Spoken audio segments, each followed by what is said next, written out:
We've got 3 practices under our belt for the 2013 season, and it's going well. I think the recall has been really tremendous for our guys. I think our coaching staff's excited about, where these guys came back and how much recall they had as far as in all 3 of our phases. And now we're excited to start working with them again, as we have for these first 3 days, and get going. Today was our first day just with shoulder pads on, and it was a very feisty practice. It was good. So I'll open it up for questions. A little bit easier, Coach, being your second year here as far as speed goes for the starting practice? No doubt about it. I mean, it's a whole lot easier just because, I've said this before, because we know everybody's names. That makes it a whole lot easier. And when I say that, I mean we actually know what kids can do. We know what their strengths and what their weaknesses are, and we can we can continue to work on their weaknesses and try to improve their strengths. So it's but it is much easier than it was at this time last year.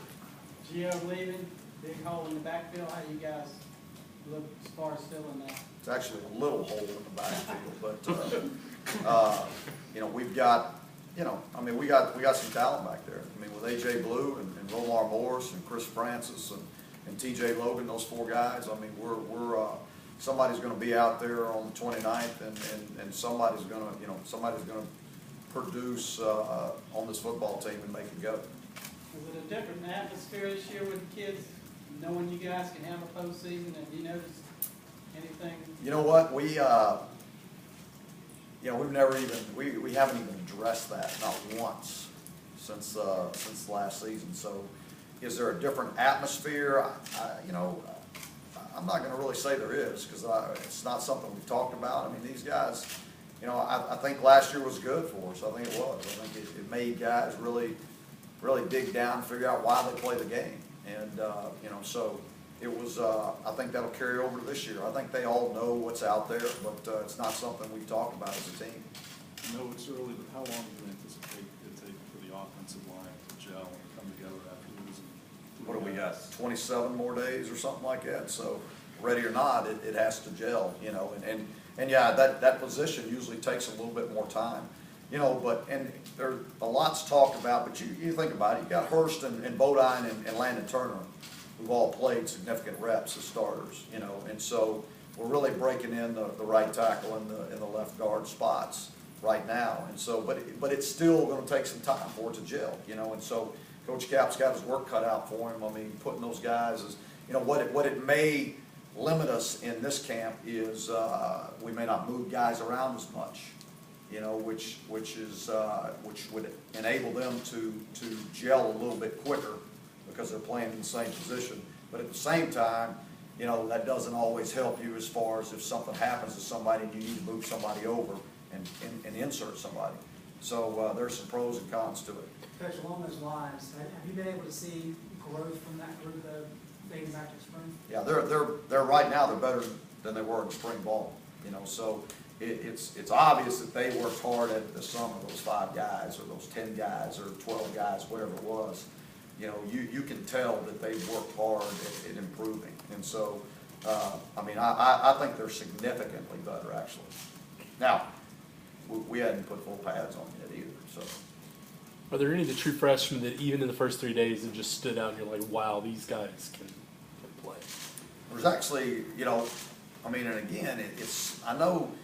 Everybody wants to know what true freshmen are going to help, and if you think about this, you've heard this before. Everybody looks good in shorts. Yeah. They all look good in shorts, and there's a lot of adrenaline pumping right now for especially those young guys, and so they're flying around and they're you'll see some flashes here and there, but there's a lot of mistakes being made.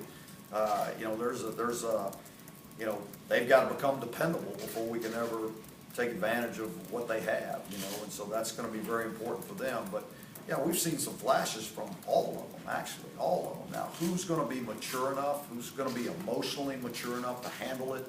The grind of camp, the 29 practices that take you into that first game. I don't know. That the jury's still out there because we're only in day 3.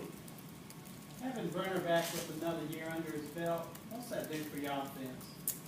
I mean, that would probably be the biggest piece of the puzzle right there, is that, you know, Brent's going into his second year in, you know, full year in the offense. He's comfortable. He understands it. He has really matured. I mean, from what I remember of him a spring ago, you know, 2 springs ago to where he is now, I mean, he's matured. I mean, he still has that fieriness. He's still got that competitiveness, but he's also doing a much better job of controlling that, you know, and kind of harnessing that emotion that he has and using it to a positive thing. And so, you know, you talk to Brent about how you manage a game. Last year I talked to him about manage a game. He had no idea what I was talking about. You know, now he understands. I mean, his job's to distribute the ball where it's supposed to go. He knows he's supposed to move the chains and, you know, and just keep running out of white lines. And eventually when he does, it'll be a good thing. How's this receiving corps look this year?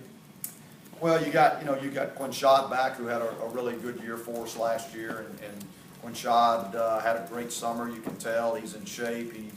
He's so athletic and has such great body control in the air. He can go up and get the ball, you know, and he's got a lot of length to him. You know, then I tell you what, Tapley's, you can see where we moved Tapley to the outside, and that's benefited him. He's really coming on and doing some great things. Inside, you know, we're working with Singleton is working inside. You got Switzer working inside. You got, you know, we're starting to build up just a hair bit of depth, you know, at the position. I hate to say it, but it looks like some of these young guys are getting some good reps and are helping right now. Outside of the defense, just knowing the playbook better, what gives you hope that they can be overall better than they were, given the fact they lose Sly and Kevin? I'd say a lot of it is just the, you know, the development that Coach Hernandez is provided for these guys in a full year now. You know, they've been a full year in the system with our strength and conditioning staff, and they're all, you know, bigger, they're all faster, and they're all stronger. And so, you know, and you add on to knowing the system now, you know, you can't help but expect us to be better. We talked to Ebron about his 12 TD catches he's supposed to get this year. He got a big smile on his face. Good. That's expected? That's what I expect from him, you know, and I hope he expects it from himself, because I mean, he doesn't have to give any more than 12, but he's got to get 12 for me. You know, what he does beyond that's for him, but he's got to get 12 for me. You know, there's no reason with his talent that you know, he can't produce more than what he did last year for us, and that's critical. You know, you know, you try to take his game to another level. It's not about just catches. It's not about just blocking at the point of, you know, attack. It's about, hey, when I get the ball in my hands, you know, I want you to get the ball in the end zone. I don't want you just to pick up the first down. I want you to get the ball in the end zone. So it's just, you know, it's a way of talking to guys about, you know, like with Quinshad. I don't know how many times I broke it down that Quinshad got tackled inside the 5-yard line. Well, I mean, you want to take your game to another level. Let's get the ball in the end zone. Don't be denied. You know, those running backs loved it. I mean, they loved it. You know, hey, Quinshad, thank you. We appreciate it, because they hand the ball to one of them, and they get to go score. You know, so you know, it's just each kid. What can I find to motivate that kid to get him to push his game to the next level? That's one thing with Ebron. You know, you didn't get in the end zone as many times as you ought to. The type of player you are, let's go. Let's don't underachieve. Let's overachieve. With Quinshad,